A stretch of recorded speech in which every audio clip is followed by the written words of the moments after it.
ہے ایک شخص نے یورپ میں اسلام قبول کیا تو اسے پوچھا گیا کہ اسلام کی کس قدر نے تجھے متاثر کیا ہے،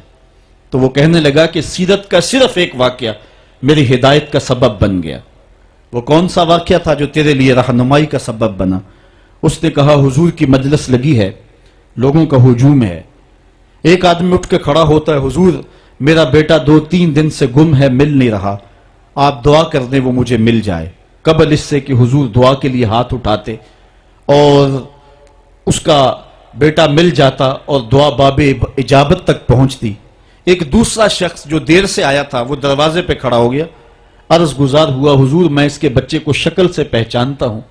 فلاں باغ میں بچوں کے ساتھ ابھی میں نے کھیلتے ہوئے دیکھا ہے۔ باپ نے جب سنا تو دوڑ لگا دی، 3 دن سے بچھڑا ہوا تھا، بیٹے ملنے کی خبر اس کو تڑپا گئی۔ حضور علیہ السلام نے فرمایا اسے بلایا گیا، فرمایا بہت جلد ہے؟ جی حضور آپ جانتے ہیں کہ ایک باپ کے جذبات کیا ہوتے ہیں، بیٹا بچھڑا ہے، 3 دن گزر رہے ہیں،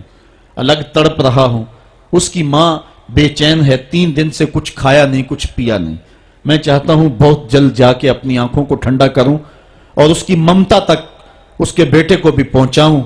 تاکہ اس کے دکھوں کو بھی قرار ملے۔ فرمایا ضرور جاؤ، تمہارے جذبات سے اچھی طرح آگاہ ہوں، لیکن تمہیں بلانے کا بھی ایک مقصد تھا، اور وہ یہ کہ جب تم اس باغ کے کنارے جاؤ اور بچوں کے ساتھ بچے کو کھیلتا ہوا دیکھو تو اس کو بیٹا کہہ کے آواز نہ دینا، بلکہ جو نام رکھا ہے اس نام سے پکارنا۔ عرض کی حضور میرا بیٹا ہے، اگر بیٹا کہہ کے پکاروں گا تو حرج بھی کیا ہے؟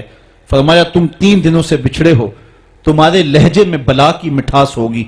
اور تم نہیں جانتے، ہو سکتا ہے کھیلنے والوں میں کوئی یتیم بچہ بھی کھیل رہا ہو، اور جب تم اپنے بیٹے کو بیٹا کہہ کے پکارو گے تو اس کا کلیجہ کٹ جائے گا، آج میرا باپ ہوتا تو مجھے بھی بیٹا کہہ کے پکارتا۔ فرمایا یہ شوق گھر جا کے پورا کر لینا، لیکن جب بچے اکٹھے کھیل رہے ہوں تو وہاں اپنے بیٹے کو بیٹا کہہ کے نہیں اس کے نام سے پکارنا ہے۔ یہ اسلام کا دیا ہوا مزاج ہے۔ بیوہ کے سامنے اپنی بیوی سے پیار نہ کرو،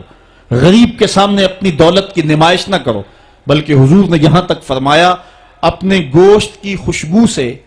غریب ہمسائے کو تکلیف نہ دو، یا تو تھوڑا سا پانی زیادہ ڈال لو اور شوربے کی ایک پیالی غریب ہمسایوں کے گھر بھی بیچ دو، اور اگر ایسا نہیں کر سکتے تو ایسے زاویے میں ایسے وقت میں کھانا پکاؤ جب غریب کے بچے سو چکے ہوں، چونکہ اگر غریب کے بچوں نے ضد کر لی اور غریب استطاعت نہ رکھتا ہوا ان کی ضد پوری کرنے کی تو بتاؤ ان بلکتے ہوئے بچوں کو چپ کون کروائے گا؟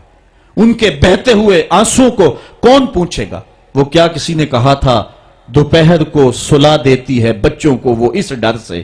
گلی میں پھر کھلونے بیچنے والا نہ آ جائے۔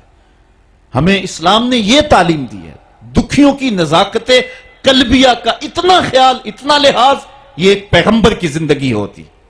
قرآن نے ہمیں بڑی واضح اس بات کی طرف بلایا ہے، یہ بات ذہن میں رکھیں، اس غلط فہمی سے ہم نکلیں۔ مسئلہ غریب کی مدد کا نہیں ہے، مسئلہ غریب کی عزت نفس کا ہے، یتیم کی دل جوئی کا مسئلہ ہے۔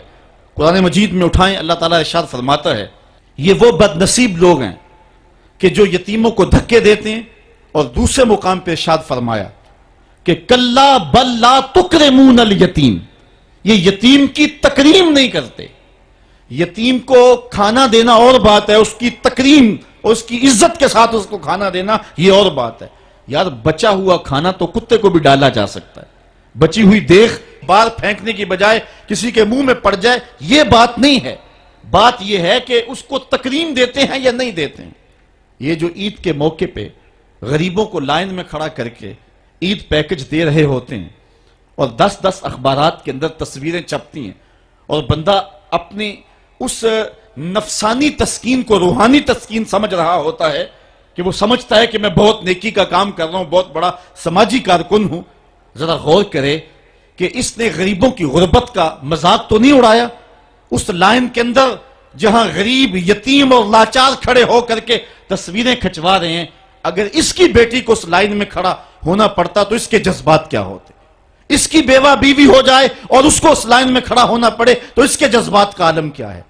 تو غریب کی مدد کا مسئلہ نہیں، اس کی تعظیم کا مسئلہ ہے۔ اور حضور کا ایک فرمان سنیے، فرمایا اس دھرتی پہ بہترین گھر وہ ہے جس میں یتیم کی عزت کی جاتی ہو، یتیم کی صرف کفالت نہیں بلکہ اس کی تکریم یہ اسلام کا معاملہ ہے.